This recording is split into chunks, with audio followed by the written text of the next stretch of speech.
ይህ እንዴት ይሆናል? መለኮት ጣልቃ ይገባል። የሰው ሲያልቅ እግዚአብሔር ይጀምራል። የሰው ሲዘጋ እግዚአብሔር ይከፈታል። የሰው ሲደክም እግዚአብሔር ይበረታል። እኔ ዛሬ ለአንድ ሰው መልእክት አለኝ።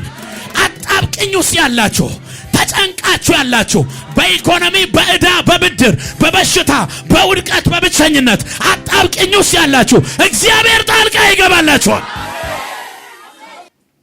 ዋው! የእግዚአብሔር ህልውና አለ። ዘፍጥረት ምዕራፍ 31 ቁጥር 22 ቀጥሎ ደግሞ ዝቅ ብዬ 29ን አነባለሁ። በጌታዬ በኢየሱስ ስም እንደዚህ ይላል እግዚአብሔር ቃል። በሶስተኛውም ቀን ያዕቆብ መኮብለሉ ለላባ ተነገረው። ከወንድሞቹም ጋር ሆኖ የ7 ቀን መንገድ ያህል ተከተለው። በገለአድ ተራራም ላይ ደረሰበት። እግዚአብሔርም ወደ ሶርያው ሰው ወደ ላባ በሌሊት በሕልም መጥቶ ያዕቆብን በክፉ ነገር እንዳትናገረው ተጠንቀቅ አለው። ላባም ደረሰበት። ያዕቆብም ድንኳኑን በተራራው ላይ ተክሎ ነበረ። ላባም ከወንድሞቹ ጋር በገለአድ ተራራ ድንኳኑን ተከለ። ቁጥር 29 ክፉ አደርግባችሁ ዘንድ ኃይል ነበረኝ፣ ነገር ግን የአባታችሁ አምላክ ትናንት ያዕቆብን በክፉ ነገር እንዳትናገር ተጠንቀቅ ብሎ ነገረኝ። አሜን። አሁንም የአባትህን ቤት ከናፈቀ ሂድ፣ ነገር ግን አምላኮችን ለምን ሰረክ አለው። ክፉ አደርግባችሁ ዘንድ ኃይል ነበረኝ፣ ነገር ግን ሃሌሉያ የአባታችሁ አምላክ ትናንት ያዕቆብን በክፉ ነገር እንዳትናገረው ተጠንቀቅ ብሎ ነገረኝ። ምን እንደደረሰባችሁ ባላውቅም ከደረሰባችሁ ነገር ግን እግዚአብሔር ጣልቃ ገብቶ ያስጠላቸዋል። ያዕቆብ የሚባለው የእምነት አባት 147 ዓመት ነው ታውቃላችሁ በህይወት የኖረው ያዕቆብ። ፈርዖን ሲጠይቀው ምን ያህል ሆነ እዚህ ምድር ላይ ሲለው በጣም ጥቂት ናት ብሎ 147 ዓመት እንደኖረ ይናገራል። ከ147 ዓመቱ 20 ዓመት በጣም አሰቃቂ ነው። 20 ዓመት የባርነት ነው። 20 ዓመት መከራ ያየበት፣ የሰው ፊት የገረፈው፣ በባርነት የተሰቃየበት፣ ለሚስቶች ዋጋ የከፈለበት፣ ለእንስሳት ለከብቶች ዋጋ የከፈለበት ነው።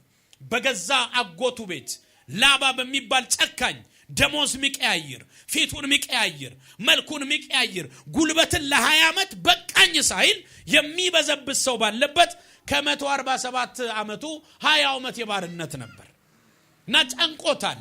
በጣም ዋጋ ከፍሏል። እዚህ ባርነት ቤት ከመግባቱ በፊት ልብ ብላችሁ ስሙኝ። ዘፍጥረት ምዕራፍ 28 ላይ ቀን ጨልሞበት ያዕቆብ ከአባቱ ቤት ወጥቷል። ከወንድሙ ተጋጭቷል። እናቱ ርብቃ መክራው ብትሄድ ይሻልሃል ብላው አሰናብተዋለች።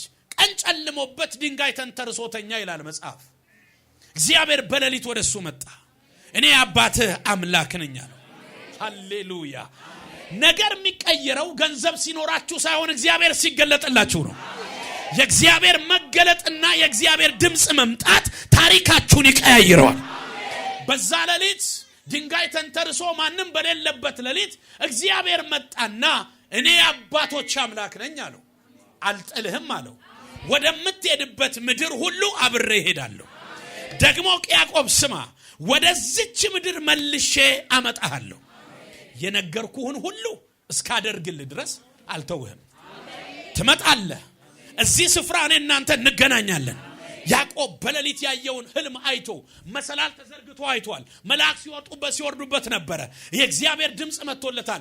ብድግ ብሎ ተነሳና አላወኩም ነበር። ሰውም የጣለኝ እግዚአብሔርም የጣለኝ መስሎኝ ነበር።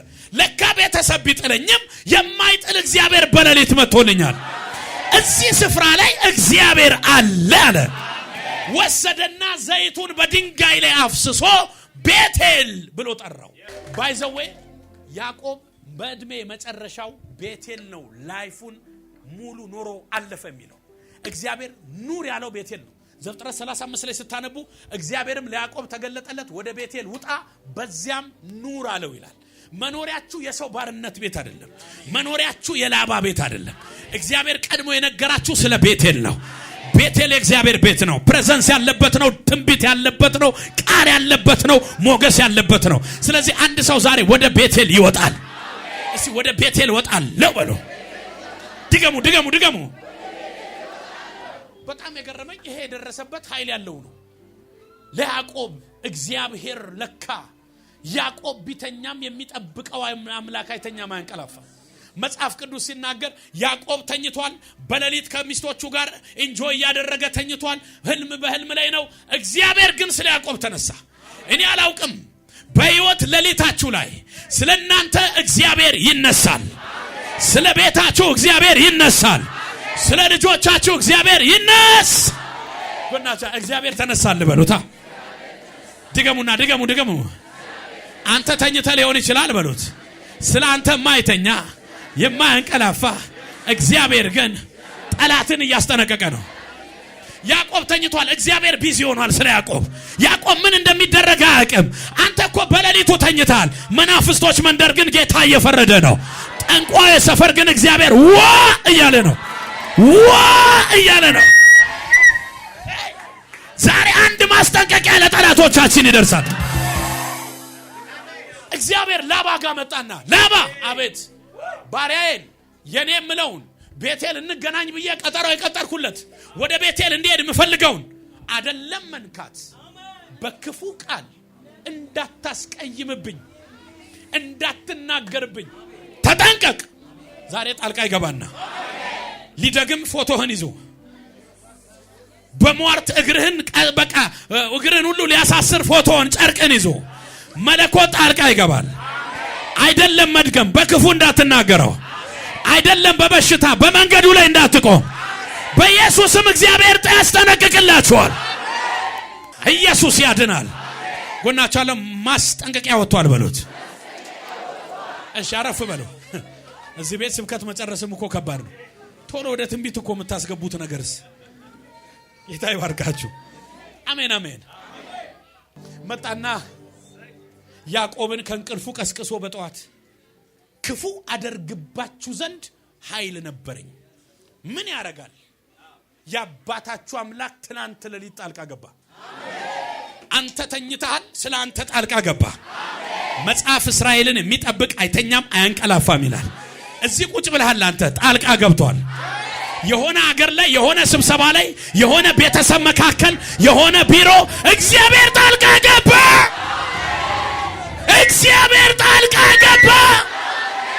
ኢየሱስ ጌታ ነው።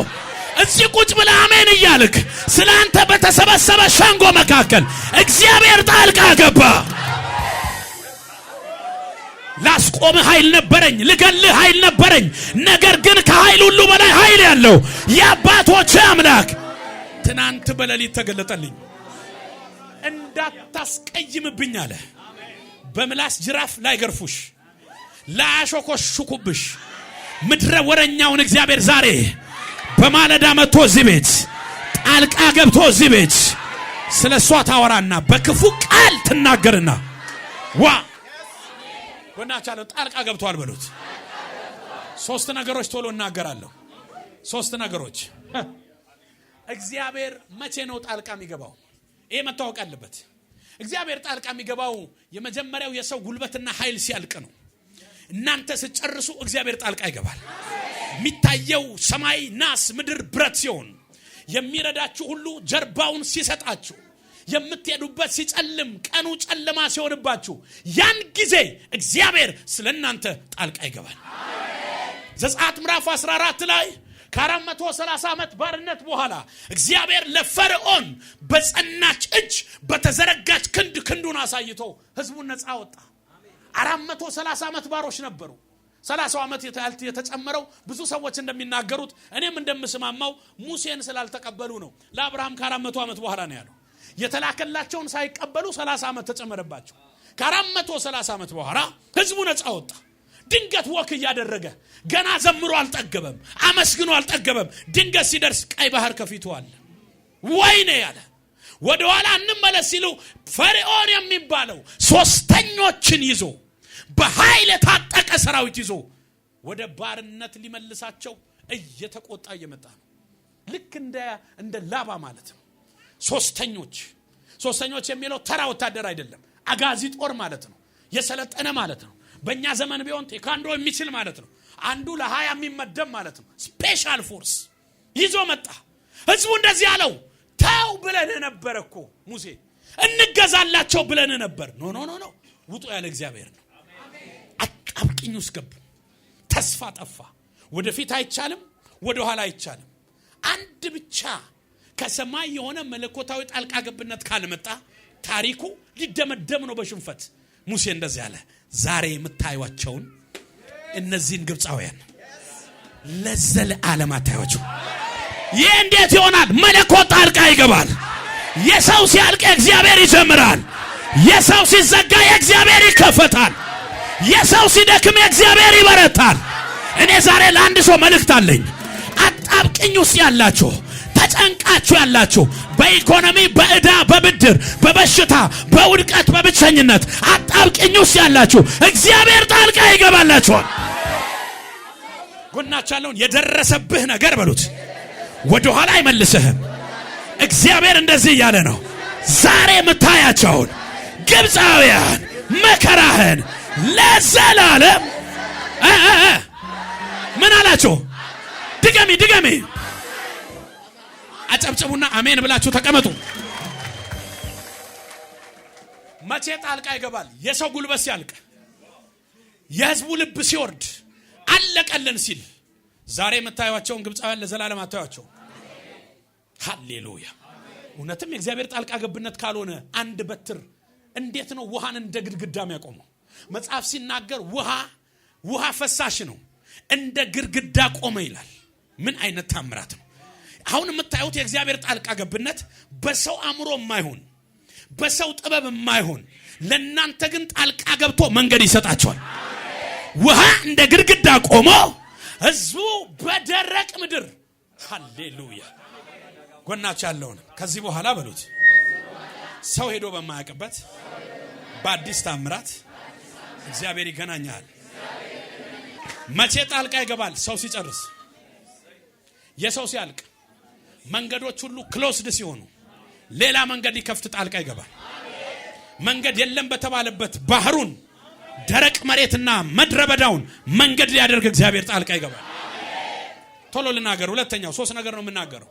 መቼ ጣልቃ ይገባል? የሰው ጊዜ ሲያልቅ በራሱ ጊዜ ጌታ ጣልቃ ይገባል። ጎናቻለሁ በራሱ ጊዜ ነው የሚመጣው በሉት። የምትወደው ታሟል አሉት ዮሐንስ ወንጌል 11 ላይ። እባክህ ቶሎ ድረስለት፣ ናና እጅን ጫንበት። ብርድ እያለው ነው፣ ትኩሳቱ ጨምሯል። ምናልባት እያንቀጠቀጠው ሊሆን ይችላል። አልዓዛር የማርታና የማርያም ወንድም ወደ ቢታንያ ኢየሱስ ሲመጣ ሁሌ ጎራ የሚልበት ቤት፣ ባይብል ስተዲ የሚደረግበት ቤት፣ ኢየሱስ ይወደው የነበረ ላኩ። ኢየሱስ ሰምቶ ዝም አለ። የኔ ጊዜ አይደለም አለ። የሰው ጊዜ ላይ አይመጣም። የሰው ጊዜ ሲያልቅ የእግዚአብሔር ጊዜ ይጀምራል። አረ የምትወደው ታሟል፣ ዝም አሉ። ድረስለት እያጣጣረ ነው፣ ዝም አለ።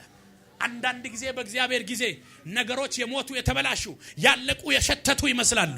እሱ በጊዜው ሲመጣ ግን ሌላ ታምራት ይሆንበታል።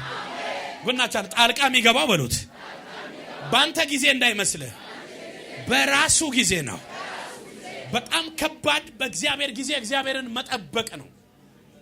በጣም ከባድ በእግዚአብሔር ጊዜ እግዚአብሔርን ስትጠብቁ ማድረግ የሚገባችሁን ነገር ሁሉ አድርጋችሁ ተስፋችሁ ሁሉ ይፈተናል።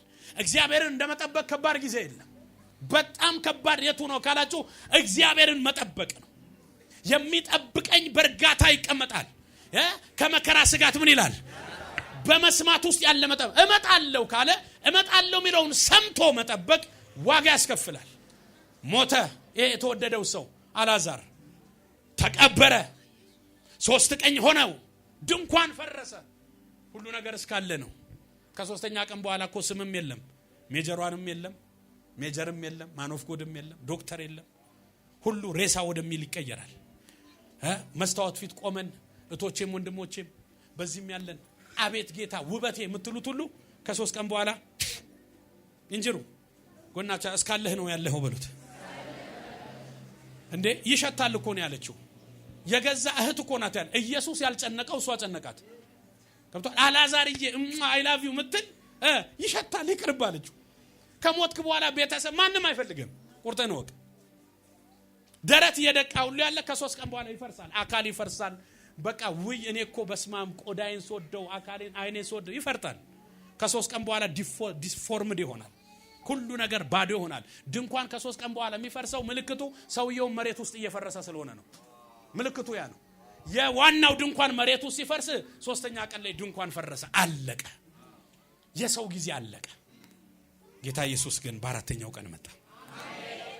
አልዓዛርን አስነሳዋለሁ እቀሰቅሰዋለሁ ብሎ መጣ።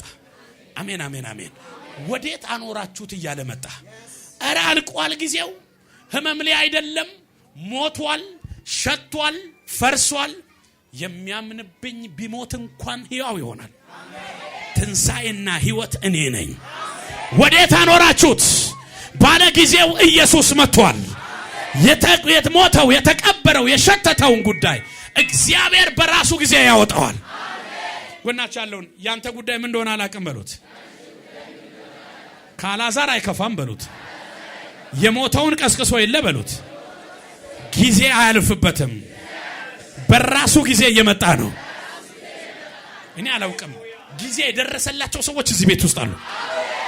እግዚአብሔር ሰዓቱን አይቶ የተነሳላቸው ሰዎች እዚህ አሉ። ነገር ድንገት በክብር ሽፍት የሚያደርግላቸው እዚህ ቤት ውስጥ አሉ። ይሄ ግንቦት ወር ጣልቃ የሚገባበት ነው። እግዚአብሔር ጣልቃ ሲገባ በራሱ ጊዜ ይመጣል። የሰው ጊዜ ቢያልቅም የእግዚአብሔር ጊዜ ይጀምራል። አንድ ሰው ይጩና በራሱ ጊዜ ጣልቃ ይገባል ይባል። ድገሙ እንደገና። አንዳንዶቻችሁ ሪጀክት የተባላችሁ፣ አልቋል የተባላችሁ፣ አይሆንም የተባላችሁ፣ ጀርባ የሰጧችሁ አሁን ባለ ጊዜው ኢየሱስ መጣ። ጊዜውን ሲፈር ሲቀበል እኔ በቅን ፈርዳለሁ ያለ ጌታ ነገርን ሁሉ በጊዜው ውብ አድርጎ ሰራው የተባለለት ሊሰራ ወደ ቤት እየመጣ ነው። ነገርን ሊያሳምር እየመጣ ነው። የሞተውን እንደገና ሊያወጣ እየመጣ ነው።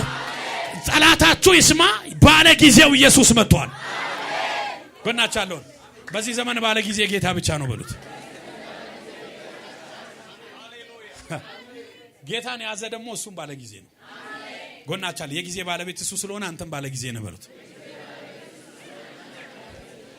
አልዓዛርም ከነተገነዘበት ጨርቅ መጽሐፍ ሲናገር እየዘለለ ወጣ ይላል። የሰው ጊዜ አልፎ የኢየሱስ ጊዜ የሞተውን በስም ጠርቶ አወጣ። ልባርካችሁ። ሰዎች እንዲደርሱላችሁ ጮኻችሁ ዝም ያሏችሁ ሊረዷችሁ የሚችል ሰዎች ዝም እንዲል እግዚአብሔር ካረገ በራሱ ጊዜ መጥቶ ታሪክ ሊሰራ ነው። የምስራች አለኝ። ደውላችሁ ምላሽ ያጣችሁ፣ ተጣርታችሁ እነሆኝ የሚል ያጣችሁ፣ ሰው ጀርባ የሰጣችሁ፣ ለብዙ ሰዎች መድኃኒት ሆናችሁ መድኃኒት በፈለጋችሁ ጊዜ ብቸኛ ይቀራችሁ የናዝሬቱ ኢየሱስ ጊዜ የማይረፍድበት ጌታ ወደ ቤታችሁ ይመጣል። አልዓዛር ሆይ ና ውጣ ይላል። የተቀበረውን በስም ጠርቶ ያወጣዋል። አንዳንድ ጊዜ እግዚአብሔር ብቻውን ጣልቃ መግባት ሲፈልግ ሊያድኗቸው የሚችሉ ሰዎች እጃቸው ያጥራል። ሊረዷቸው የሚችሉ ሰዎች ለብዙ ሰዎች መድኃኒት የሆኑ አንተ ጋር ሲደርሱ ልባቸው ይቆለፋል። ዝም በል። እግዚአብሔር ብቻውን ጣልቃ ሊገባ ፈልጎ ነው። ባንተ ጉዳይ የማንም እጅ ጣልቃ እንዳይገባበት እሱ ጀመረው እሱ ጨረሰው እንዲባል፣ እሱ አስጀመረው እሱ አስጨረሰው እንዲባል፣ እሱ መረጣው እሱ አከበረው እንዲባል እግዚአብሔር አንዳንዴ ሰዎችን ገለል ያደርጋል። ለምን ካልከኝ ብቻውን ጣልቃ መግባት ይፈልጋል። ጎናች ያለውን ጣልቃ የሚገባው በሉት ክብሩን ብቻውን ሊወስድ ነው። ጎናች ያለውን አሁን በሉት በአንተ ምክንያት እግዚአብሔር ክብሩን ሊወስድ ነው። እሱን የፈወሰ ሊባል ነው። እሱን የቀባ፣ እሱን ያስነሳ፣ እሱን በር የከፈተለት፣ እሱን ጥበብ የሰጠው የሱ አምላክ ሊባል ነው። እግዚአብሔር እንደዚህ ብሎ ተናገረኝ። ዳንኤል ላይ የወሰድኩትን ክብሬን እንዲሁ በዚህ ዘመን አለኝ በእያንዳንዱ ሰው ህይወት ላይ በማመጣው አደራረግ የትውልድ አይን ወደ እኔ ይሆናል አለኝ ጌታ። በቃ ያለውን ሲፈውስ የሱ አምላክ ይባላል። ጎናችሁ ያለውን ስለ አንተ አምላክ ሊነገር ነው በሉት። አዎ የጸለይክለት፣ መተህ የሰበክለት፣ የተንበረከክለት፣ አሜን አሜን ያልክለት፣ በቃ እንደ እብድ ትንቢት ስንነግር እየተንከባለልክ የተቀበልክለት ያ ጌታ አንተን ከአንበሶች አፍ የሚያድን ጌታ ክብሩን በቤት ይወስዳል። ስሙን በቤት ይወስዳል። ባንተ አማካኝነት ስሙ ከፍ ከፍ ብሎ ይነገራል። እግዚአብሔር ጣልቃ የሚገባው ክብሩን ብቻውን ይወስደን ዘንድ። ልባርካችሁ። እጆቻችሁን አንሱ። የዳንኤል አምላክ እናንተ አምላክ ነው። እኔ እግዚአብሔር እንደዚህ አለኝ፣ ጣልቃ ገብቻለሁ። አንበሶች ላይ በሏችሁ ጣልቃ ገብቻለሁ። እግዚአብሔር መልአኩን ልኮ ጣልቃ ገብቶ በኢየሱስ ስም ከተዘጋጀላችሁ ሞት አድኗቸዋል። ይሄ ሁሉ ሲሆን አንድ ነገር በቤትሽ ይሆናል። እሷን የረዳ ጌታ እያለ ሰው ወደ አንተ ይመጣል። ጸልይልኝ ወደ አምላክ ለምንልኝ የምትባሉ እዚህ ቤት ውስጥ አላችሁ። እግዚአብሔር ተናግሮኛል። የዳንኤል አምላክ የኔ አምላክ ነው ብላ ጨብጭብና ክብር አስገባ።